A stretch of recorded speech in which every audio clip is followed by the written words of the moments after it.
Baik. Bismillahirrahmanirrahim. Assalamualaikum warahmatullahi wabarakatuh. Bismillah, alhamdulillah, wassalatu wassalamu ala rasulillah Sayyidina Muhammad ibn Abdillah wa ala alihi wa sahbihi wa mawala wa la hawla wa la quwata illa billah. Amma ba'du, alhamdulillah, syukur senantiasa menjadikan hadirat Allah subhanahu wa ta'ala. Kemudian salawat dan salam semoga selalu tercurahkan kepada baginda kita yang besar Muhammad sallallahu alaihi wasallam. Alhamdulillah, kali ini kita akan membahas tentang sebuah kisah Nabi, yaitu kisah teladan Nabi Daud alaihi salam untuk pelajaran 5 kelas 5 SD. Baik, saatnya kita masuk ke inti pelajaran.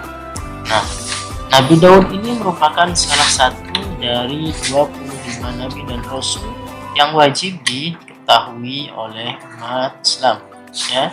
Jadi terutama bagi siswa-siswi peserta didik SD, ya, SD kelas 5. Disajikan teks tentang 25 Nabi dan Rasul. Sama-sama kita nyanyikan bersama lagu 25 Nabi dan Rasul. Ayo, 3, 2, 1. Adam, Idris, Nuh, Hud, Saleh, Ibrahim, Lut, Ismail, Ishaq, Ya'qub, Yusuf, Ayyub, Syu'aib, Musa, Harun, Zulkifli, Daud, Sulaiman, Ilyas, Ilyasa, Yunus, Zakaria, Yahya, Isa, dan terakhir Nabi Muhammad, Nabi yang terakhir. Begitulah 25 Nabi dan Rasul, lantunan 25 Nabi dan Rasul. Mudah-mudahan mengharapkan semua peserta didik siswa-siswa SD kelas 5 sudah mampu hafal, ya, 25 Nabi dan Rasul ini. Oke, selanjutnya kita masuk kepada surat, yaitu surat yang menjelaskan tentang setiap diri Rasul itu punya suri tauladan atau akhlak mulia yang patut kita contoh. Dalam surat Al-Ahzab, Bismillahirrahmanirrahim, laqad kana lakum fi rasulillahi uswatun hasanatun liman kana yarjullaha wal yawmal akhir wa dzakarallaha katsiran. Shadaqallahul azim. Artinya, sungguhnya telah ada pada diri Rasulullah SAW itu suri teladan yang baik, yaitu bagi orang yang mengharap rahmat Allah dan kedatangan hari kiamat, dan dia banyak menyebut nama Allah. Oke, sekarang masuk kepada biografi Nabi Daud alaihissalam. Ya, ternyata Nabi Daud alaihissalam ini adalah seorang nabi dari Bani Israel, ya, yaitu dari keturunan dari Sibit Yahuda, yang merupakan keturunan ke-13 dari Nabi Ibrahim alaihissalam. Dan Nabi Daud alaihissalam hidup pada masa Raja Jalut yang beriman, Raja Talut yang beriman maksudnya, dan Raja Jalut yang kafir, ya. Jadi ada dua kerajaan ketika itu, ada Raja Talut dan ada Raja Jalut. Awas jangan ketukar, ya, Raja Talut yang beriman dan Raja Jalut yang kafir. Ketika itu terjadi peperangan antara mereka, ya. Kemudian tentara Talut dapat mengalahkan Raja Jalut, ya, dengan izin Allah. Dan tentunya Nabi Daud alaihissalam ini adalah salah seorang bala tentara Talut yang dapat membunuh Raja Jalut. Jadi ketika itu Nabi Daud itu sebagai tentaranya, ya, semangat penuh keberanian melawan musuhnya hingga bisa membangkang Raja Jalut. Lalu kemudian suatu ketika sesudah Talut wafat, yaitu Raja Talut wafat ya, ternyata Nabi Daud ini diangkat jadi raja ya, jadi Raja Talut. Allah Subhanahu wa taala memberikan kerajaan dan ilmu pengetahuan kepada Nabi Daud alaihissalam. Kemudian Allah Subhanahu wa taala mengangkatnya menjadi rasul dan memberikan karunia yang agung, yaitu kitab Zabur. Dan kitab Zabur ini menjadi salah satu mukjizat dari Nabi Daud alaihissalam. Nah, ini dia mukjizat Nabi Daud alaihissalam. Salah satunya adalah kitab Zabur. Ini tercantum dalam surat Al-Isra ayat 55. Apa katanya? Bismillahirrahmanirrahim. وَرَبُّكَ أَعْلَمُ بِمَنْ فِي السَّمَاوَاتِ وَالْأَرْضِ وَلَقَدْ فَضَّلْنَا بَعْضَ النَّبِيِّينَ عَلَى بَعْضٍ وَآتَيْنَا دَاوُودَ زَبُورًا صَدَقَ اللَّهُ الْعَظِيمُ.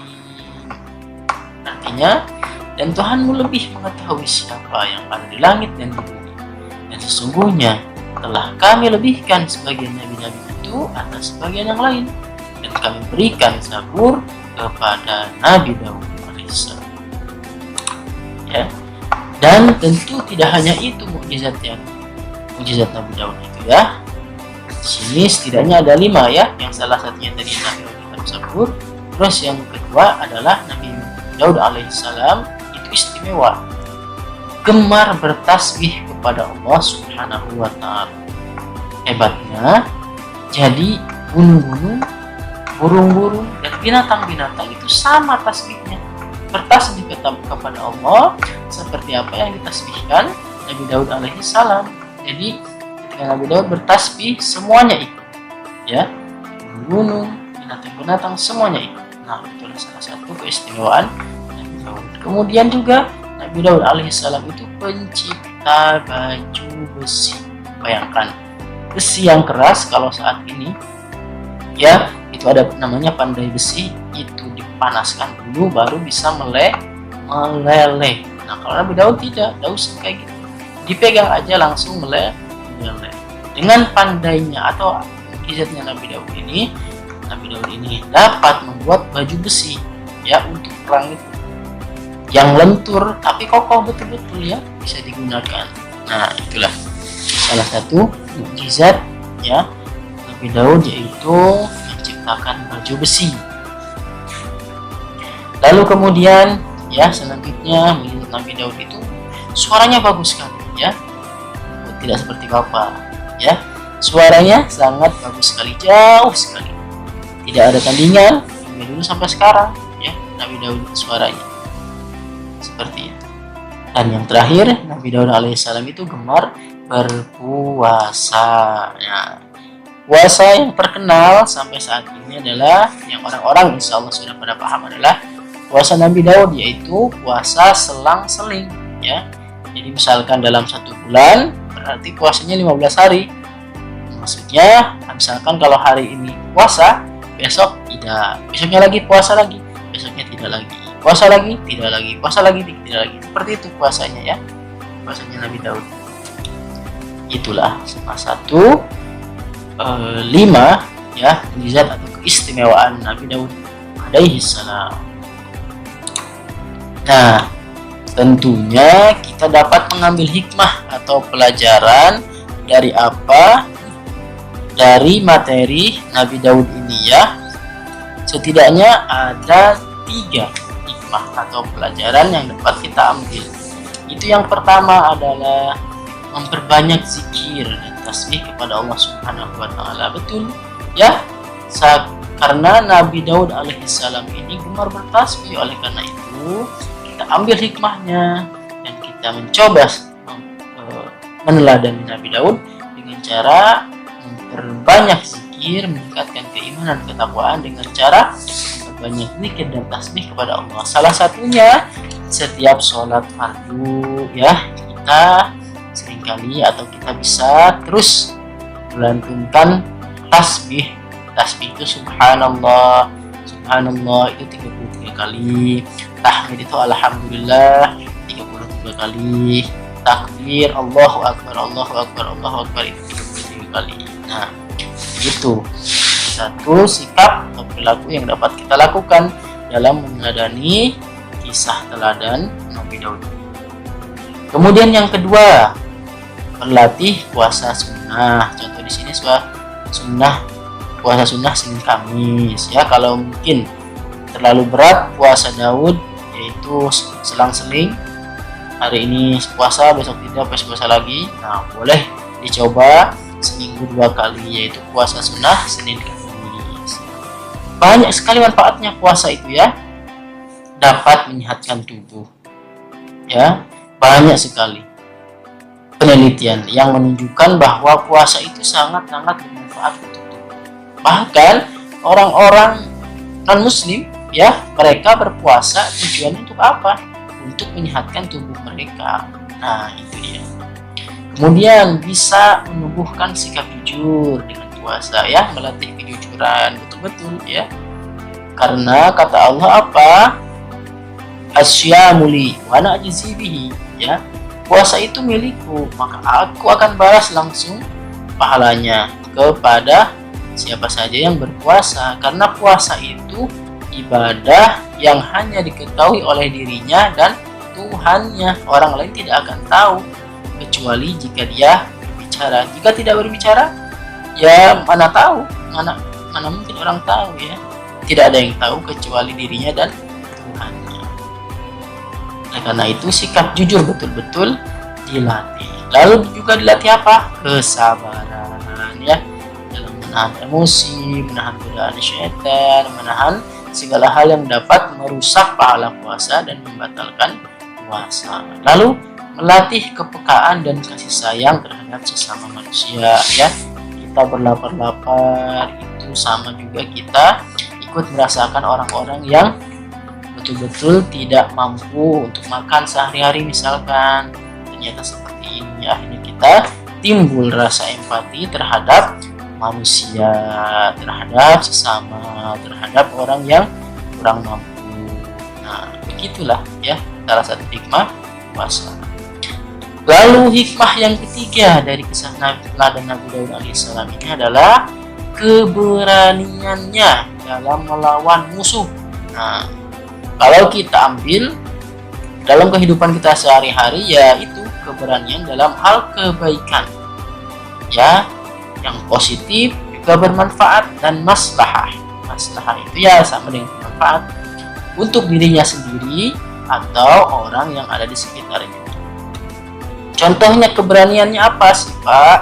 Nah, contohnya di sini berani berkata jujur. Nah, seringkali kita ketika dalam terdesak itu kita tidak berani berkata jujur.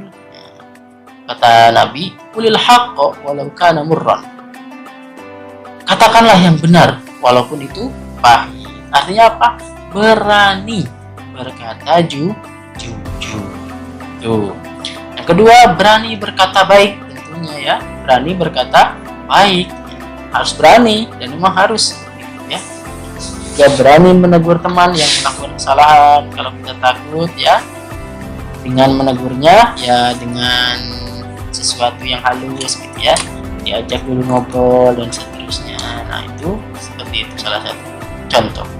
Lalu berani tampil berbicara di depan kelas, merasa percaya diri. Jadi ketika guru menugaskan kepada kita presentasi misalnya, nah kita harus berani untuk bicara di depan kelas ya, untuk bisa berani mempresentasikan dengan percaya diri ya. Itulah salah satu contoh hikmah teladan yang dapat kita ambil dalam kehidupan sehari-hari, khususnya bagi kita sebagai siswa ya. Baik, terima kasih. Itu saja untuk pelajaran hari ini. Mohon maaf bila ada perkataan dan kekurangan. Wabillahi taufiq wal hidayah. Wassalamualaikum warahmatullahi wabarakatuh.